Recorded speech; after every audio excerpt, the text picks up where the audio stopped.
Good morning, class. Today is Tuesday, April the 28th, 2020.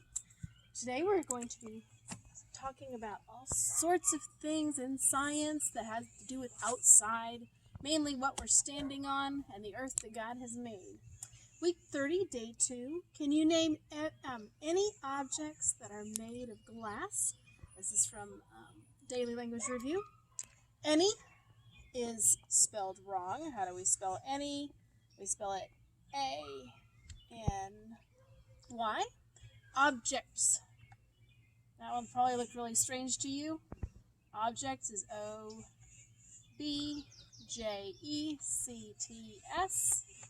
Objects that are made of glass. What kind of sentence is this? It's missing its end punctuation mark, and it is a question. So make sure you put a question mark at the end.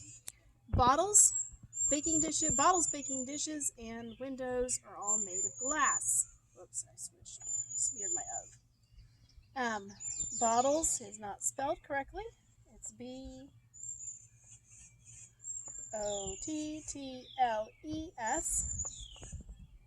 Baking dishes and windows. Windows is not spelled correctly. We do not need the E there, just W-I-N-D-O-W-S. Are all made of glass, and we're missing something else in here. What are we missing? Well, we have to have a comma, because bottles is one thing. Are baking and dishes two things or one thing?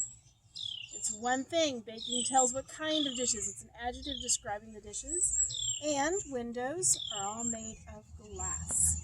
And at the end, questions 3 and 4, you're supposed to write a coordinating conjunction to complete the compound sentence. You might remember coordinating conjunctions we call our fanboys.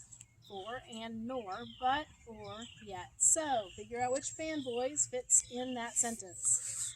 And the next one, the word plant, can mean two different things. Figure out what it means in that sentence. Figure out the meaning from the sentence. Those are called context clues. All right, moving on to spelling, day 2. Remember, we are working on words that have vowel, consonant, vowel spelling pattern with two of the same consonants or two different consonants, and then vowel, consonant, vowels, words that have one long vowel and one middle consonant. So you'll be asked to write each spelling word or base word that has a long vowel followed by a middle consonant. Underline the middle consonant. Don't forget to underline them. And remember, you've already done that someplace else, so your answers are already there.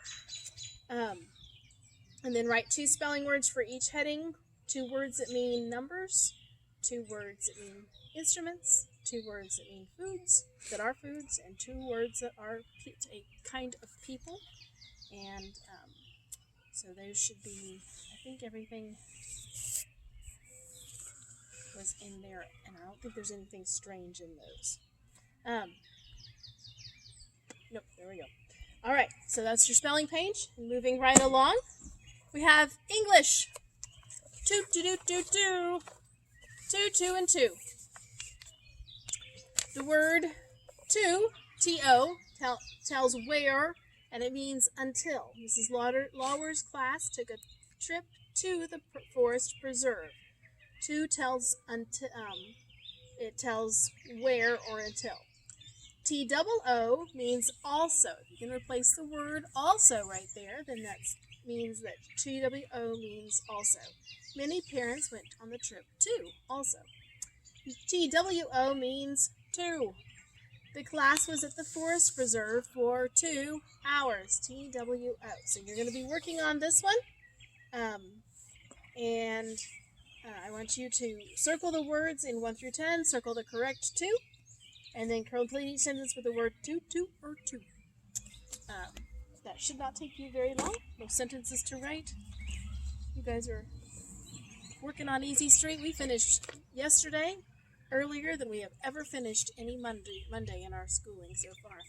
All right, moving right along, let's go on to history. We're going to finish the story of A Gift from Uncle Tom. This is called On the Way Home. You start on page 325 go all the way to the end, which is 330. 325 to 330. And then you have one reading page to do. Page 243 and 244, both front and back. A gift for Uncle Tom. Once again, I think you can read the directions, read them carefully, and then figure out which of the letters goes where, which of the words goes where, and I think you guys can do that. All right. Mexican, English. In reading. This is history. Moving along to history. We're going to read pages 220 to 223. So we're kind of skipping ahead a little bit. We are going 220. There we go. Actually, not skipping ahead. Voting for slavery, right or wrong? Stephen Douglas's plan. And Stephen Douglas and Abraham Lincoln were rivals. They were friendly rivals, and they were good competition, but they were rivals all the way through in several different areas, and one of them was actually for president. But they were all they were rivals as they were both from the they both debated against each other when it came to slavery many different times. Then I would like for you to listen to your U.S. President's song, and I hope you listen to the Compromise of 1850 rap. It's a little bit unconventional, but it gets the point across as to what was going on with the Compromise of 1850. And finally, we have science. And you are going to be reading in science on pages 144 through 146. So starting with soil. We talked about in the beginning. You read about the Bible when God created the world, and He tells us in the Bible He separated the land from the water, and this land is a wonderful gift. It comes in many different shapes and sizes, and they have all sorts of different things. So we're talking about soil. Soil. There's different words for soil, and we're going to be talking about those different words.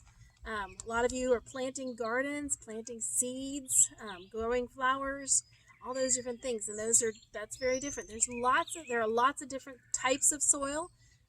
This is sort of a sandy. You can feel the sandy, gritty part of it. Some of it is real black, and some of it's a real light color. Some of it's clay-like, and it has a lot of iron in it, so it's red.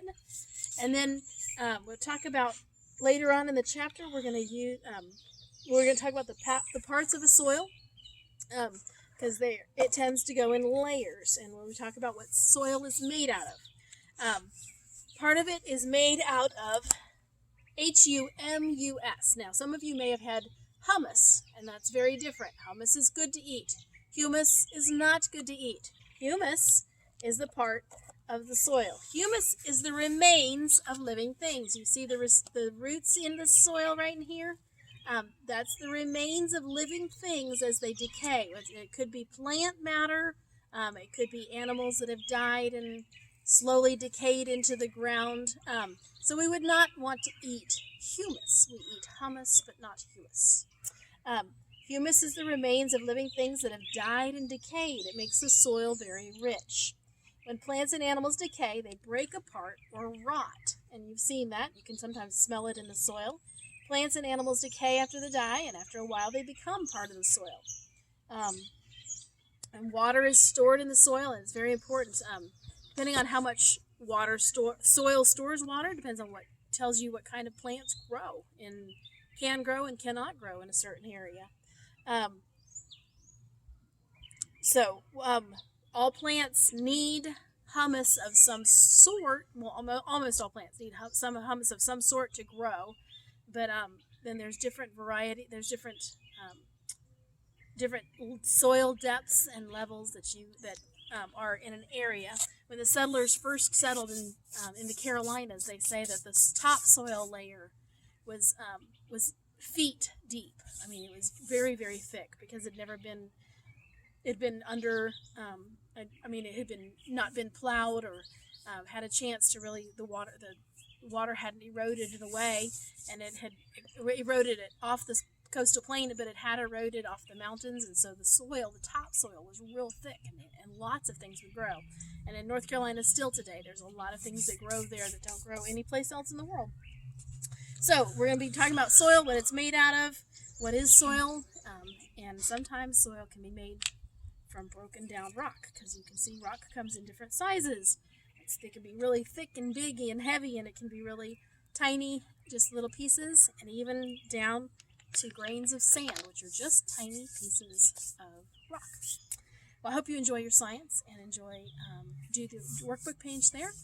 You do have art today and Bible, so make sure you are doing your art and Bible and listen and praying through your Bible, because that's very important right now. It's important anytime, but it's especially important when things are so many things are unknown to a lot of people. So keep your prayers in mind, and you can email me or Mrs. Gardner with any prayer requests you have. So thank you so much. I miss you guys, and I hope you enjoy your day. Thanks.